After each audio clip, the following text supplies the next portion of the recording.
ನಮ್ಮ ಕರ್ನಾಟಕದಲ್ಲಿ ಎರಡೆರಡು ಕಾನೂನು ಇದೆಯಾ, ಎರಡೆರಡು ಸರ್ಕಾರ ಇದೆಯಾ, ಎರಡೆರಡು ಸಂವಿಧಾನ ಇದೆಯಾ? ಸೋಷಿಯಲ್ ಮೀಡಿಯಾದಲ್ಲಿ ಯಾರಾದರೂ ವಿಡಿಯೋದಲ್ಲಿ ಒಂದು ಕೊಲೆಯ ವಿಚಾರ ಆಗಿರ್ಬೋದು, ಹತ್ಯೆ ವಿಚಾರ ಆಗಿರ್ಬೋದು, ಮತ್ತೊಂದು ವಿಚಾರ ಆಗಿರ್ಬೋದು ಮಾತಾಡಿದ್ರೆ ಪೊಲೀಸ್ನವರು ಕಂಡುಹಿಡಿದು ಅವ್ರ ಮೇಲೆ ಸೋಮೋಟ ಕೇಸ್ ದಾಖಲು ಮಾಡ್ತಾರೆ.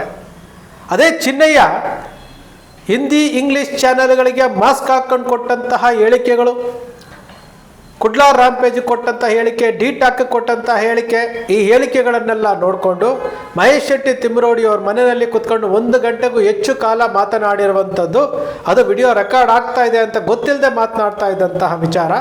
ಆ ವಿಚಾರಗಳಲ್ಲಿ ಅವರು ಹೇಳ್ತಾ ಇದ್ದಿದ್ದು ಹಲವಾರು ವಿಚಾರಗಳು, ಹಲವಾರು ಸಾವುಗಳ ಬಗ್ಗೆ ಹೇಳ್ತಾ ಇದ್ದಂಥ, ತಳ್ಳೋ ಗಾಡಿನಲ್ಲಿ ತಗೊಂಡು ಹೋಗ್ತಾ ಇದ್ರು ಅಂತ ಹೇಳ್ತಾ ಇದ್ದಿದ್ದು, ಮತ್ತು ಯಾರೋ ಆನೆ ಮಾವುತನ ಯಮುನಾ ವಿಚಾರವಾಗಿ ಹೇಳ್ತಾ ಇರುವಂಥದ್ದು, ಈ ಎಲ್ಲ ವಿಚಾರಗಳು ವಿಡಿಯೋದಲ್ಲಿ 1 ಗಂಟೆಗೂ ಹೆಚ್ಚು ಸಮಯ ಹೇಳಿದ್ದಾರಲ್ಲ.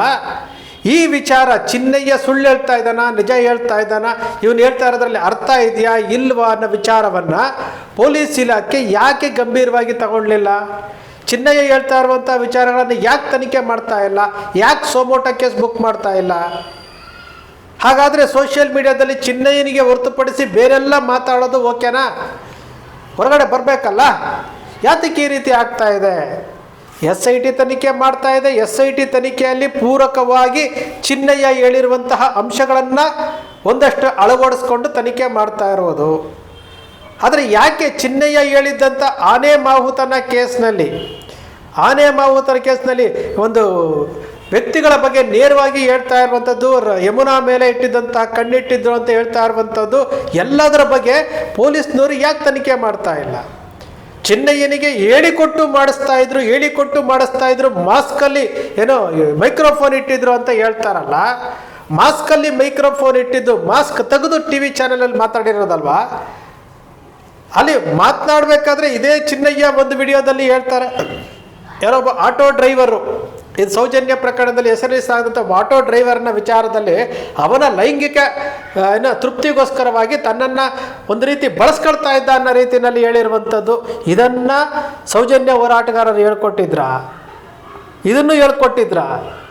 ಒಂದು ಆರೋಪ ಮಾಡಬೇಕಾದ್ರೆ ಒಂದು ಪುಷ್ಟಿ ಇರಬೇಕು, ಅದಕ್ಕೆ ಕರೆಕ್ಟಾಗಿ ತೂಕವಾದಂತಹ ಮಾತುಗಳಿರಬೇಕು.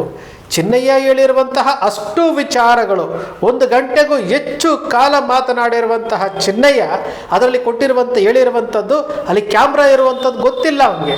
ಕ್ಯಾಮ್ರಾ ಗೊತ್ತಿಲ್ಲದೆ ಅಷ್ಟು ಮಾತುಗಳನ್ನು ಹೇಳಿರುವಂತಹ ವಿಚಾರ, ಡಿ ಟಾಕಲ್ಲಿ ಮಾತನಾಡಿರುವಂತಹ ವಿಚಾರ, ಕುಡ್ಲಾ ರಾಂಪೇಜಲ್ಲಿ ಮಾತನಾಡಿರುವಂತಹ ವಿಚಾರ, ಇಂಗ್ಲೀಷ್ ಚಾನಲಲ್ಲಿ ಮಾತನಾಡಿರುವಂಥ ವಿಚಾರ ಎಲ್ಲವೂ ಸಹ ಒಂದೇ ರೀತಿ ಇದೆಯಲ್ಲ. ಹಾಗಾದರೆ ಇಲ್ಲಿ ಏನು ನಡೆದಿದೆ? ಯಾರನ್ನ ರಕ್ಷಣೆ ಮಾಡಲಿಕ್ಕೆ ಹೋಗ್ತಾ ಇದ್ದಾರೆ? ಸತ್ಯ ಹೊರಗಡೆ ಬರಬೇಕಲ್ವಾ? ಚಿನ್ನಯ್ಯ ಇವತ್ತು ರಿಟ್ ಪಿಟಿಷನ್ ಹಾಕಿದ್ದಾರೆ, ತನಗೆ ಜೀವ ಬೆದರಿಕೆ ಇದೆ ಅಂತೇಳಿ ಪೊಲೀಸಿಗೆ ಕಂಪ್ಲೇಂಟ್ ಕೊಡ್ತಾರೆ, ಎಲ್ಲವನ್ನೂ ಮಾಡ್ತಾ ಇದ್ದಾರಲ್ಲ. 164 ಸ್ಟೇಟ್ಮೆಂಟನ್ನು ರಿವರ್ಸ್ ಉಲ್ಟಾ ಕೊಟ್ಟಿರುವಂಥದ್ದು ಎಲ್ಲ ಮಾಡ್ತಾ ಇದ್ದಾರಲ್ಲ. ಈ ಮಾತುಗಳನ್ನು, ಈ ವಿಡಿಯೋಗಳನ್ನು ಯಾಕೆ ಪೊಲೀಸ್ನವರು ಸೋಮೋಟ ಕೇಸ್ನಲ್ಲಿ ಬುಕ್ ಮಾಡಬಾರ್ದು? ಅವ್ರು ಹೇಳ್ತಾರೆ ಒಂದು ಸತ್ಯನ ನಿಜ ಸುಳ್ಳ ಇದೆಯಾ ಅಂತ ಯಾಕೆ ಮಾತಾಡಬಾರ್ದು? ಅಂದರೆ ಒಬ್ಬ ವ್ಯಕ್ತಿ ಸೋಷಿಯಲ್ ಮೀಡಿಯಾದಲ್ಲಿ ಎಷ್ಟು ಆರೋಪ ಮಾಡ್ತಾ ಇದ್ದಾರೆ. ಸೌಜನ್ಯ ವಿಚಾರ ಬಂತು, ಸೌಜನ್ಯ ಸಾಕ್ಷಿ ನಾಶದ ವಿಚಾರ ಬಂತು, ಸೌಜನ್ಯ ಸಾಕ್ಷಿ ಯಾವ ರೀತಿ ಆತ್ಮಹತ್ಯೆ ಮಾಡಿಕೊಂಡ ಅನ್ನೋದು ಬಂತು, ಎಲ್ಲವನ್ನೂ ಚಿನ್ನಯ್ಯ ಹೇಳಿರುವಂತಹ ವಿಡಿಯೋ. ಹಾಗಾದರೆ ವಿಡಿಯೋ ಸತ್ಯಾಸತ್ಯತೆಗಳ ಬಗ್ಗೆ ವಿಚಾರ ಮಾಡಬೇಕಲ್ಲ, ಅದ್ರ ಬಗ್ಗೆ ವಿಚಾರ ಮಾಡಬೇಕಲ್ಲ. ಕಾನೂನಲ್ಲಿ ಅದಕ್ಕೆ ಅವಕಾಶ ಇದೆ ಅಲ್ವಾ? ಪೊಲೀಸ್ನವರು ಸೋಮೋಟ ಕೇಸ್ ಬುಕ್ ಮಾಡಬೇಕಾಗಿತ್ತಲ್ಲ, ಮಾಡಲಿಲ್ಲ. ಈ ಎಲ್ಲವೂ ನಮಗೆ ಅನಿಸೋದೇನಪ್ಪ ಅಂದರೆ, ಈ ರಾಜ್ಯದಲ್ಲಿ 2 ಸರ್ಕಾರಗಳಿದ್ದಾವ, 2 ಕಾನೂನು ಇದೆಯಾ? 2 ಕಾನೂನು 2 ಸರ್ಕಾರ ಏನಾದರೂ ಇದೆಯಾ? ಯಾಕೆಂದರೆ ಒಬ್ಬ ವ್ಯಕ್ತಿ 100 ಸಾವುಗಳ ಬಗ್ಗೆ ಹೇಳ್ತಾರೆ, 100 ಅಸ್ಥಿಪಂಜರಗಳ ಬಗ್ಗೆ ಹೇಳ್ತಾನೆ, 100 ವಿಚಾರಗಳ ಬಗ್ಗೆ ಒಂದು ಚಾನಲ್ಗೆ ಹೇಳಿಕೆ ಕೊಡ್ತಾನೆ ಅಂತಂದಾಗ ಅದನ್ನು ಗಂಭೀರವಾಗಿ ಪರಿಗಣಿಸ್ಬೇಕಲ್ವಾ? ಏನೂ ಇಲ್ಲ ಚಿನ್ನಯ್ಯ ಹೇಳಿರೋದ್ರಲ್ಲಿ ಏನೂ ಇಲ್ಲ ಅಂತ ಹೇಳ್ತಾ ಇದ್ದಂಥವರು ಇವತ್ತು SIT ಅವರು ಬಂಗ್ಲೆಗುಡ್ಡದಲ್ಲಿ ಹೋಗಿ ಅಸ್ಥಿಪಂಜರಗಳನ್ನು ಮ್ಯಾಚ್ ಮಾಡ್ತಾ ಇದ್ದಾರೆ, ಒಂದಕ್ಕೊಂದು ಮ್ಯಾಚ್ ಮಾಡ್ತಾ ಇದ್ದಾರೆ. ಇದು ಮೊನ್ನೆ 2-3 ದಿನಗಳಿಂದ ನಡೀತಾ ಇರುವಂತಹ ವಿಚಾರ. ಪ್ರಕಾಶ್ ರಾಯ್ ಅವರು ಹೇಳ್ಬಿಟ್ರು ಅಂತ ಮಾತನಾಡ್ತಾ ಇದ್ದೀರಲ್ಲ. ಪ್ರಕಾಶ್ ರಾಯ್ ಹೇಳಿದ್ದ ಮಾರನೇ ದಿವಸನೇ SIT ಅವರು ತನಿಖೆಗೆ ಹೋಗಿ ತನಿಖೆ ಮಾಡ್ತಾ ಇದ್ದಾರಲ್ಲ. ಯಾವ ಮಾಧ್ಯಮಗಳು ಇದ್ರ ಬಗ್ಗೆ ಮಾತನಾಡ್ತಾ ಇಲ್ಲ? ಏನಪ್ಪ ಅಂದರೆ ಆಶ್ಚರ್ಯ ಅಂದರೆ TV9 ಮಾತನಾಡ್ತಾ ಇದ್ದಾರೆ. ಬಂಗ್ಲೆಗುಡ್ಡದ ಮೇಲ್ಗಡೆ ಅಸ್ಥಿ ಪಂಜರಗಳನ್ನು ಮ್ಯಾಚ್ ಮಾಡ್ತಾ ಇದ್ದಾರೆ. ಅಸ್ಥಿ ಪಂಜರಗಳು ಸಿಕ್ಕಿದೆ, ಇದರ ಗುಟ್ಟು ಏನು ಅನ್ನೋದ್ರ ಬಗ್ಗೆ TV9 ರಂಗನಾಥ್ ಭಾರದ್ವಾಜ್ ಅವರು ಮಾತಾಡ್ತಾ ಇದ್ದಾರೆ. ಆಶ್ಚರ್ಯ ಆಗುತ್ತೆ ನಮಗೆ, ನಿಜಕ್ಕೂ ಆಶ್ಚರ್ಯ ಆಗುತ್ತೆ.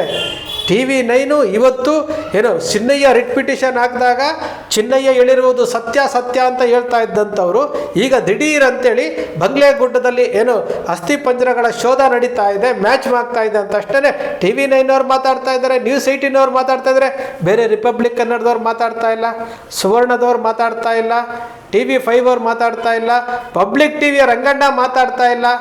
ಅವಾಗ ಮಾತಾಡಿದ್ರಲ್ಲ, ಗಿರೀಶ್ ಮಟ್ಟಣ್ಣನವರಿಂದ ಚಿನ್ನಯ್ಯನಿಗೆ ಜೀವ ಬೆದರಿಕೆ ಇದೆ ಅನ್ನೋ ರೀತಿ ಮಾತಾಡಿದ್ರಲ್ಲ, ಚಿನ್ನಯ್ಯ ಕೊಟ್ಟಿರುವಂಥ ರಿಟ್ ಪಿಟಿಷನಲ್ಲಿ 200 ಕೋಟಿ ರೂಪಾಯಿ ಷಡ್ಯಂತ್ರ ಅನ್ನೋದ್ರ ಬಗ್ಗೆ ಮಾತಾಡಿದ್ರಲ್ಲ, ಯಾಕೆ ಬಂಗ್ಲೆಗುಡ್ಡದಲ್ಲಿ ಅಸ್ಥಿ ಪಂಜರಗಳ ಮ್ಯಾಚ್ ಆಗ್ತಾ ಇದೆಯಲ್ಲ, ಅದನ್ನು ಮ್ಯಾಚ್ ಮಾಡ್ತಾ ಇದ್ರಲ್ಲ, ಯಾತಕ್ಕೋಸ್ಕರ ಮಾಡ್ತಾ ಇಲ್ಲ? ಇಲ್ಲಿ ಸತ್ಯ ಅನ್ನೋದು ಅಲ್ಲಿ ಅಡಗಿದೆ. ಮುಖವಾಡಗಳು ಬಯಲು ಆಗ್ತಾ ಇದೆ. ಆ ಮುಖವಾಡಗಳು ಬಯಲಾಗುವಂತಹ ಸಮಯದಲ್ಲಿ ಇವರಿಗೆ ಸತ್ಯ ಗೊತ್ತಾಗ್ತಾ ಇದೆ. ಅದಕ್ಕೋಸ್ಕರವಾಗಿ ಈಗ ನಿಧಾನವಾಗಿ ಮೀಡಿಯಾಗಳು ಇದರ ಕಡೆ ತಿರುಗುತ್ತಾ ಇರುವಂಥದ್ದು. SIT ಪ್ರಾಮಾಣಿಕವಾಗಿ ಕೆಲಸ ಮಾಡ್ತಾ ಇದ್ದರೆ, SIT ಪ್ರಾಮಾಣಿಕವಾಗಿ ಪ್ರಕಾಶ್ ರೈ ಅವರು ಹೇಳಿದ್ರಲ್ಲ, ಪ್ರಣಬ್ ಮೊಹಂತಿ ಅವ್ರ ಮೇಲೆ ನಮಗೆ ನಂಬಿಕೆ ಇದೆ, ಪ್ರಣಬ್ ಮೊಹಂತಿ ಅವರು ಇದನ್ನು ಭೇದಿಸ್ತಾರೆ, ಇದನ್ನು ಮುಖವಾಡಗಳನ್ನು ಬಯಲು ಮಾಡ್ತಾರೆ ಅಂತೇಳಿ ಪ್ರಕಾಶ್ ರೈ ಅವರು ಹೇಳಿದ್ರಲ್ಲ, ಒಬ್ಬ ಪ್ರಾಮಾಣಿಕ ಅಧಿಕಾರಿಗೆ SIT ಕೊಡಬೇಕು ಅಂತೇಳಿ ಒತ್ತಾಯ ಮಾಡಿದ್ರಲ್ಲ, ಇದೇ ಕಾರಣಕ್ಕೋಸ್ಕರವಾಗಿ ಪ್ರಣಬ್ ಮೊಹಂತಿ ಅವರು ಈ ಪ್ರಕರಣವನ್ನು ಭೇದಿಸ್ತಾರೆ ಅನ್ನೋ ನಂಬಿಕೆಯಿಂದ ಇವತ್ತು ಮೀಡಿಯಾಗಳಿಗೆ ನಾವು ಏನೋ ಹೇಳಿಬಿಟ್ವಿ ಅಂತೇಳಿ ಅವರಿಗೆ ಮನವರಿಕೆ ಆಗಿರ್ಬೋದು. ಆದರೆ ಪೊಲೀಸ್ ಸ್ಟೇಷನ್ನವರು, ಪೊಲೀಸ್ ಇಲಾಖೆಯವರು ಈ ವಿಡಿಯೋಗಳ ಬಗ್ಗೆ, ಚಿನ್ನಯ್ಯ ಮಾತನಾಡಿರುವಂತಹ ವಿಡಿಯೋಗಳ ಬಗ್ಗೆ ಸೊಮೋಟೋ ದಾಖಲು ಮಾಡ್ಕೊಳ್ಬೇಕಾಗಿತ್ತು, ಇದು ತನಿಖೆ ಮಾಡಬೇಕಾಗಿತ್ತು, ಸತ್ಯಾಂಶಗಳನ್ನು ಹೊರಗಡೆ ತರಬೇಕಾಗಿತ್ತು. ಇದು ಯಾವುದನ್ನು ಮಾಡ್ತಾ ಇಲ್ಲ. ಹಾಗಾದರೆ ಒಬ್ಬ ವ್ಯಕ್ತಿ ಸಾವಿರಾರು ವಿಚಾರಗಳ ಬಗ್ಗೆ, ನೂರಾರು ಹೆಣಗಳ ಬಗ್ಗೆ, ನೂರಾರು ಅಸ್ಥಿ ಪಂಜರಗಳ ಬಗ್ಗೆ ಇಲ್ಲಿ ತಳ್ಳೋ ಗಾಡಿನಲ್ಲಿ ಹಾಕ್ಕೊಂಡು ಹೋಗ್ತಾ ಇದ್ರು ಅಂದರೆ ಎಂತಹ ಅಮಾನುಷ ಇದು, ಎಂತಹ ಅಮಾನುಷ. ಆನೆ ಮಾಹುತನ ತಂಗಿಯ ವಿಚಾರದಲ್ಲಿ ಬಂದಾಗ ಇದೇ ಚಿನ್ನಯ್ಯ ಮಾತನಾಡಿರುವಂತಹ ವಿಚಾರಗಳಿದಾವಲ್ಲ, ಈ ಎಲ್ಲ ವಿಚಾರಗಳನ್ನು ನೀವು ಗಮನಿಸ್ಕೊಂಡು ನೋಡಿ. ಪ್ರತಿಯೊಂದು ವಿಚಾರಗಳನ್ನು ಆ ಹೆಣ್ಣು ಮಗಳಿಗೆ ಕೊಟ್ಟಂತಹ ಹಿಂಸೆ, ಮಾನಸಿಕ ಹಿಂಸೆ ಆ ಹೆಣ್ಣು ಮಗಳ ಮೇಲೆ ಏನು ಬಳಸ್ಕೊಂಡಿದ್ದಾರೆ, ದೈಹಿಕವಾಗಿ ಬಳಸ್ಕೊಂಡಿದ್ದಾರೆ ಅಂತ ಹೇಳಿದ್ರೂ ಸಹ ಇವತ್ತಿನವರೆಗೂ ಪೊಲೀಸ್ನವರು ಅದರ ಬಗ್ಗೆ ಯಾವುದೂ ಮಾತನಾಡ್ತಾ ಇಲ್ಲ. ದಕ್ಷಿಣ ಕನ್ನಡದ SP ದೂರು ಕೊಟ್ಟಿರುವಂಥದ್ದು ಆನೆ ಮಾಹುತನ ಪತ್ನಿ ಸುಂದರಿಯವರು ಅವತ್ತು SP ದೂರು ಕೊಟ್ಟಿರುವಂಥದ್ದು. ಇವತ್ತಿನವರೆಗೂ ಅದು ಏನಾಯಿತು ಅನ್ನೋದು ಗೊತ್ತಿಲ್ಲ. ಬಾಲನ್ನವರು ಆ ಕೇಸನ್ನು ನಡೆಸ್ತಾ ಇದ್ದಾರೆ. ಅದು ಸಹ ಇಷ್ಟರಲ್ಲೇ ಹೊರಗಡೆ ಬರುತ್ತೆ, ಒಂದೊಂದಾಗಿ ಹೊರಗಡೆ ಬರುತ್ತೆ. ನಮ್ಮ ಪ್ರಶ್ನೆ ಇಷ್ಟೇನೆ, ಓಪನ್ ಆಗಿ ಒಬ್ಬ ಹೈ ವಿಟ್ನೆಸ್ಸು ನಾನು ಮಾಡಿದ್ದೀನಿ, ನನ್ನ ಕಣ್ಮುಂದೆ ಆಗಿದೆ, ಸೌಜನ್ಯ ಪ್ರಕರಣ, ಆನೆ ಮಾವುತನ ಪ್ರಕರಣ, ಬುರುಡೆಗಳ ಪ್ರಕರಣ, ಸ್ಕೂಲ್ ಮಕ್ಕಳ ಪ್ರಕರಣ ಎಲ್ಲವನ್ನೂ ಹೇಳ್ತಾನೆ ಅಂತಂದಾಗ ಆ ವಿಡಿಯೋಗಳು ಸಾಕ್ಷಿ ಇದೆಯಲ್ಲ, ಆ ವಿಡಿಯೋ ಏನಾದರೂ AL ಮಾಡಿದಾರಾ, ಆ ವಿಡಿಯೋ ಏನಾದರೂ ಬೇರೆ ಥರ ಮಾಡಿದ್ದಾರೆ, ತಿರ್ಚು ಮಾಡಿದ್ದಾರಾ, ಚಿನ್ನಯ್ಯ ಹೇಳ್ತಾರೋವಂಥ ವಾಯ್ಸು ನಿಜಾನಾ, ಅವ್ರದ್ದೇನಾ, ಯಾಕೆ ಆ ಮಾತು ಹೇಳಿದ್ರು, ಇಲ್ಲಿ ಹೇಳಿಕೊಟ್ಟು ಮಾಡಿಸಿದ್ದಾರೆ ಅಂತೇಳಿ ಚಿನ್ನಯ್ಯ ಹೇಳಿರ್ತಾ ಇರ್ಬೋದು. ಆದರೆ ಮಹೇಶ್ ಶೆಟ್ಟಿ ತಿಮ್ರೋಡಿ ಅವ್ರ ಮನೆಯಲ್ಲಿ ಕೂತ್ಕೊಂಡು 1 ಗಂಟೆ 8 ನಿಮಿಷಗಳ ಕಾಲ ಮಾತನಾಡಿರುವಂತಹ ವಿಡಿಯೋದಲ್ಲಿ ಅವ್ರಿಗೆ ಗೊತ್ತೇ ಇಲ್ಲ, ಅಲ್ಲಿ ರೆಕಾರ್ಡ್ ಆಗ್ತಾ ಇದೆ ಅಂತ ಗೊತ್ತೇ ಇಲ್ಲ. ಅದು ಸತ್ಯ ಅಲ್ವಾ? ಇದ್ರ ಬಗ್ಗೆ ತನಿಖೆ ಮಾಡಬೇಕಾಗಿತ್ತಲ್ಲ, ಯಾತಕ್ಕೆ ಮಾಡ್ತಾ ಇಲ್ಲ? ಈ ಎಲ್ಲ ಪ್ರಶ್ನೆಗಳು ಈ ದೇಶದ ನಾಗರಿಕನಾಗಿ, ಈ ದೇಶದ ಪ್ರಜೆಯಾಗಿ ಪೊಲೀಸ್ ಇಲಾಖೆಯವರನ್ನು ನಾವು ಪ್ರಶ್ನೆ ಮಾಡಬೇಕಾಗುತ್ತೆ. ಯಾತಕ್ಕೆ ಇದು ನಿಮ್ಮ ಕಣ್ಣಿಗೆ ಬಿದ್ದಿಲ್ವಾ? ಒಂದು ವಾಟ್ಸಾಪಲ್ಲಿ ಮೆಸೇಜ್ ಬಂದ ತಕ್ಷಣ ಅದಕ್ಕೆ ಸೊಮೋಟೋ ಕೇಸ್ ದಾಖಲು ಮಾಡ್ಕೊತೀರಿ, ಎಲ್ಲ ಮಾಡ್ಕೊತೀರಿ, ಇದನ್ಯಾಕೆ ಬಿದ್ದಿಲ್ಲ? ಇದ್ಯಾಕೆ ನಿಮ್ಮ ಕಣ್ಣಿಗೆ ಬಿದ್ದಿಲ್ಲ? ಇದು ನಮ್ಮ ಪ್ರಶ್ನೆ ಅಲ್ಲ. ಬಹಳಷ್ಟು ಜನ ಈ ದೇಶದಲ್ಲಿ ಪ್ರಾಮಾಣಿಕರು ಯಾರಿದ್ದಾರೋ ಆ ಪ್ರಾಮಾಣಿಕರು ಕೇಳುವಂತಹ ಪ್ರಶ್ನೆ. ಸ್ನೇಹಿತರೆ, ನಿಮ್ಮ ಅಕ್ಷರ ಮೀಡಿಯಾ ಸೃಷ್ಟಿ ಮಾಡಲ್ಲ, ಕಲ್ಪನೆ ಮಾಡಲ್ಲ, ವಾಸ್ತವದ ವಿಚಾರವನ್ನು ವಿಶ್ಲೇಷಣೆ ಮಾಡುತ್ತೆ. ನಿಮ್ಮ ಅಕ್ಷರ ಮೀಡಿಯಾದ ವಿಶ್ಲೇಷಣೆ ನಿಮ್ಗೆ ಇಷ್ಟ ಆಯಿತು ಅಂದರೆ ಸಬ್ಸ್ಕ್ರೈಬ್ ಆಗಲಿಲ್ಲ ಅಂದರೆ ಸಬ್ಸ್ಕ್ರೈಬ್ ಮಾಡ್ಕೊಳ್ಳಿ. ಪಕ್ಕದಲ್ಲಿ ಕಾಣುವಂಥ ಬೆಲ್ ಐಕಾನ್ ಪ್ರೆಸ್ ಮಾಡಿ, ಶೇರ್ ಮಾಡಿ, ಪ್ರೋತ್ಸಾಹ ನೀಡಿ.